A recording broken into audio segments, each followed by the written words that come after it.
그 두려울 때 무지개를 보라 라는 그런 말씀인데 정말로 그렇습니다. 우리의 인생 가운데 때때로 비가 오고 천둥이 치고 또 번개 치고 그러면은 떨리죠. 우리 인생의 현장 속에 그 태양이 내리쬐이는 그런 날만 계속된다면 얼마나 좋겠습니까만은 우리 인생이라고 하는 것이 꼭 그렇게만 되지 않더라는 거죠. 늘 천둥과 번개 속에서 방황할 가능성이 다분히 있는 것이 우리의 인생이라고 하는 것입니다.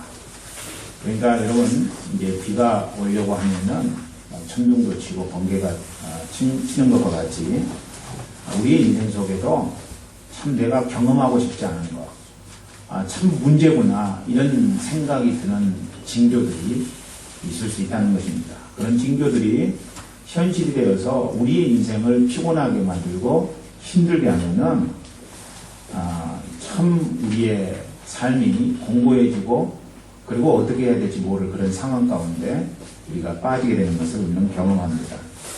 하나님께서 노아의 시대 때 비로 심판하셨던 것과 같이 우리의 인생도 지금 보여지는 현상들이 진짜 문제가 되어서 내 인생이 심판과 같은 그런 상황 가운데 거하면 어떻게 되나 이런 그 떨리는 삶의 모습이 있을 수 있다는 것입니다.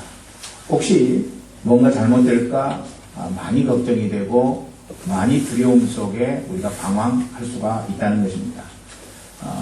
참 그런 일이 다가오면 안 되는데 그런 생각을 했는데 그런 상황이 이미 내 인생 가운데 벌써 다가온 것과 같은 그런 생각이 들 때도 있다는 것입니다.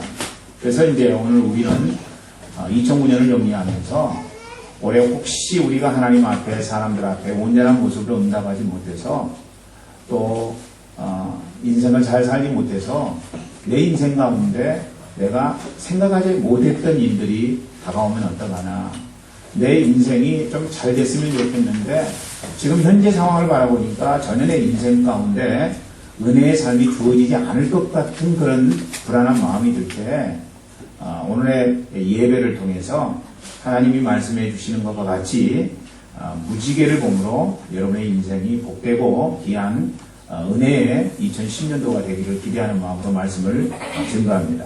하나님께서 세상을 물로 심판하시고 난 다음에 다시는 물로 세상을 심판하지 않으시겠다는 약속을 무지개를 통해서 말씀해 주셨습니다. 구름 속에 무지개를 두시겠다는 하나님의 말씀은 꼭 비가 와서 우리의 인생 가운데 두려움이 있을 수 있었던 그런 우리의 삶을 빗대어서 말씀해 주시는 것이 아니겠는가 이런 생각을 갖습니다.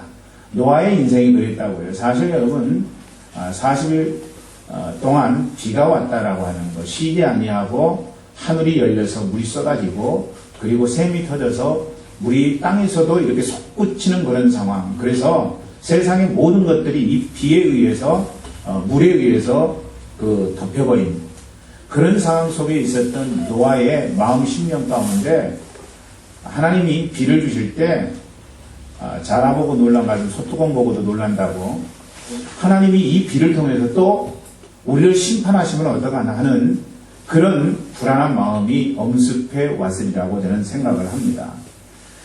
그런데 하나님께서 무지개를 허락해 주셨다고요. 그리고 내가 다시는 너희를 물로 심판하지 않으시겠다라고 그렇게 말씀하시는 것은 노아의 가족에게는 위로고 감사의 조건이 되었습니다. 그렇기 때문에 오늘 우리의 인생 속에도 주 예수를 믿는 자 안에 하나님께서 생명과 풍성한 삶을 주시겠다고 약속하셨기 때문에 주님의 그 약속의 말씀을 믿고 우리의 인생 현장 속에 어떤 상황이나 어떤 환경이 다가온다고 할지라도 우리는 겁내거나 놀라거나 떨 이유가 없다는 것입니다. 주님만 바라보며 주님 약속의 말씀 붙들고 가는 자의 인생 가운데에는 하나님이 결국에는 하시고야 마는 은혜가 있기 때문에 그렇다는 것입니다. 오늘 이 밤에 이제 2009년도를 정리하는 여러분 마음 심령 속에 저는 하나님을 의지하는 마음이 가득하기를 간절히 소망합니다. 하나님이 나를 붙들어 주시지 아니하면 누가 나를 붙들어 주시겠는가? 하나님이 내 인생을 붙잡아 주시지 아니하면은 누가 나의 삶을 붙잡아 주시겠는가 하는 주님을 의뢰하는 믿음 가운데 우리가 있을 수만 있다면은 여러분 우리의 인생은 주님 안에서 얼마든지 형통한 삶으로 인도받을 수 있다는 것입니다.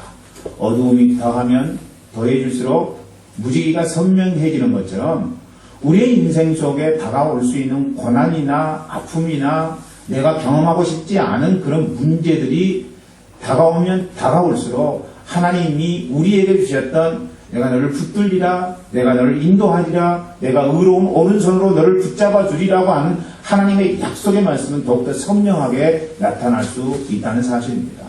저는 우리 교회 모든 성도들이 그 사실을 믿음으로 고백하기를 원합니다.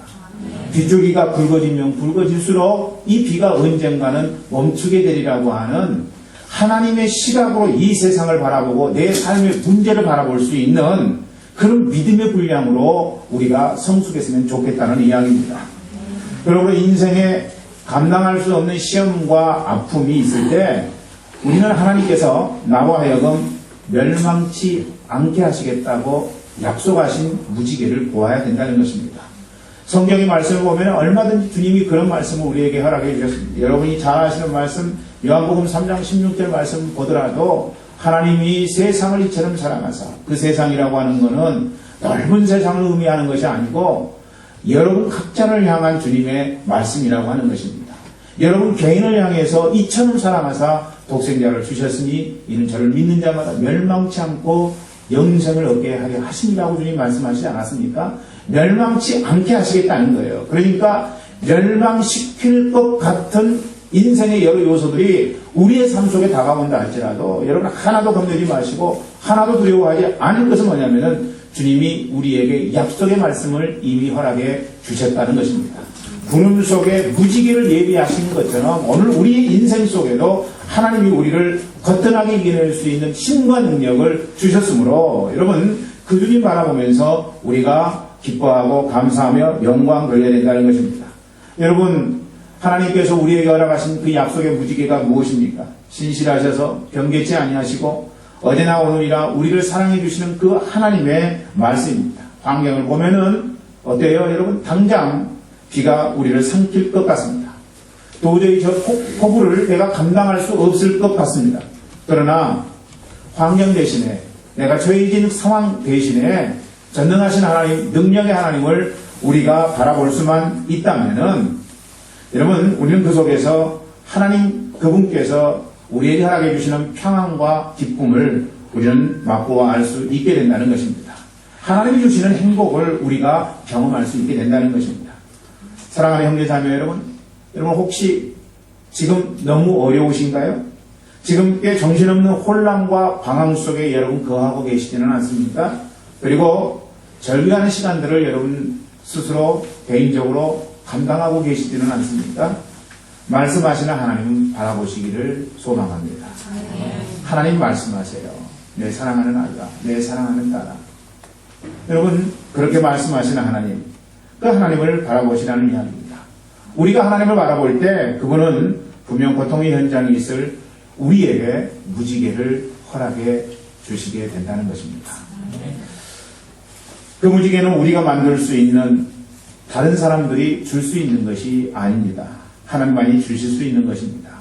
여러분 다른 것 기대하셨다면요 오늘 이 밤에 하나님 아버지 앞에 내가 다른 것 기대하지 않겠습니다. 하나님 비가 오는 폭우가 내려 치는 이 현장 속에서 제가 전능하신 하나님만을 바라보겠습니다. 당신의 말씀만을 의지하겠습니다. 기대하겠습니다. 여러분 이런 고백 그러므로 여러분 인생 속에 비의 징조가 있을 때 그래서 부진 삶이 되는 것 같은 느낌이 들 때 우리가 해야 될 선택은 하나님께서 허락해 주실 무지개를 바라보는 것입니다. 프랑스의 속어 중에 64년생이라고 하는 말이 있다고 합니다. 64년생. 여러분 중에 64년생이십니까? 1964년이 아니고 1864년입니다. 공부를 못하고 우둔한 사람을 가리켜 64년생이라고 놀래대는 이야기입니다. 이 말 속에는 충격적인 의미가 담겨 있습니다. 프랑스는 1864년에 포도가 굉장히 풍작이었다고 합니다. 그 해에는 포도주의 값이 너무 싸서 사람들이 마시는 것이 포도주였다고 합니다. 그러니까 물보다도 더 저렴한 그런 상태가 됐다는 거죠. 거리는 흥청거렸고 그래서 당시에 알코올 중독자들이 굉장히 많이 발생했다고 합니다. 그런데 이 해에 태어난 아이들 중에서 신체에 이상이 있거나 머리가 나쁜 아이들이 유난히 많았다는 것입니다. 그러니까 포도가 풍작이 되어서 그걸로 포도주를 만들었더니 그해 포도주가 굉장히 싸졌다. 그래서 사람들이 음료수 대신에 포도주를 많이 마셨다. 그러면서 사람들이 알코올 중독자가 많이 나타났는데 그들이 그 해에 아이를 낳았을 때 그 아이들이 이상한 아이들이 많이 태어났다는 것입니다. 알코올의 영향이었다고 하는 것입니다.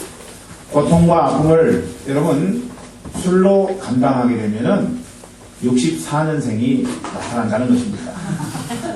여러분 오늘 여러분의 인생 어려움이 있을 때 술로 달리려고 하지 마세요. 아멘. 흔하디 흔한 이 차코산 맥주 그걸로 여러분의 인생을 잊으려고 하지 마세요. 괴로운 인생 우리가 이길 수 있는 것은 술이 아닙니다. 사람이 아닙니다. 뭘 의지해야 돼요? 전능하신 하나님을 의지해야만 된다는 것이죠. 여러분이 인위적으로 여러분 삶 가운데 있을 고통과 아픔과 괴로움들을 자꾸 이겨내려고 하면은 그럼 우리의 인생이 결국에는 실패할 수밖에 없다는 거죠. 그래서 우리의 인생 속에 꼭 64년생과 같은 그런 아픔들이 나타날 수도 있다는 거예요. 그래서 오늘 우리는 어떻게 해야 되느냐? 우리 인간적인 방법으로 우리에게 있는 문제들을 해결하려고 하지 말고 전능하신 하나님 그래도 붙잡자는 이야기예요. 아멘. 하나님을 바라보며 하나님을 의지하는 인생, 그런 인생은 우리 주님께서 우리 인생의 결말, 우리 인생의 결산을 할 때에 자기가 칭찬해주는 그런 삶이 되지 않겠는가. 그러나 그렇지 아니하고 범사에 내 방식, 내 생각, 내 의지, 그리고 인생의 문제를 풀어나갈 때 다른 사람들에게 의지하고 그리고 내 힘으로 안 되니까 어떤 신의 의지에서 해보려고 하는 것은 결국 내 인생 가운데 마이너스 인생이 되게 만드는 그런 결과를 가져오게 된다는 것입니다. 오늘 우리의 삶 속에 주님이 우리와 문제를 함께 하시겠다. 그러므로 내 사랑하는 형제들아 경고하며 흔들리지 말며 항상 주의 일에 더욱 힘쓰는 자들이 되라. 이렇게 고면하시고 말씀하신 주님의 말씀을 따라서 오늘 이 자리에 앉아있는 여러분 모두가 다 2009년도를 아름답게 정리하시고 그리고 마음속에 해결되지 않은 문제들 또 고통스러운 문제들이 남아있다 할지라도 오늘 이 밤에 다 해결하시고 전능하신 우리 주 예수 그리스도를 바라봄으로 말미암아 여러분이 인생의 내일을 기약할 수 있는 귀하고 소중한 밤이 되기를 주의 이름으로 축원합니다. 기도하겠습니다.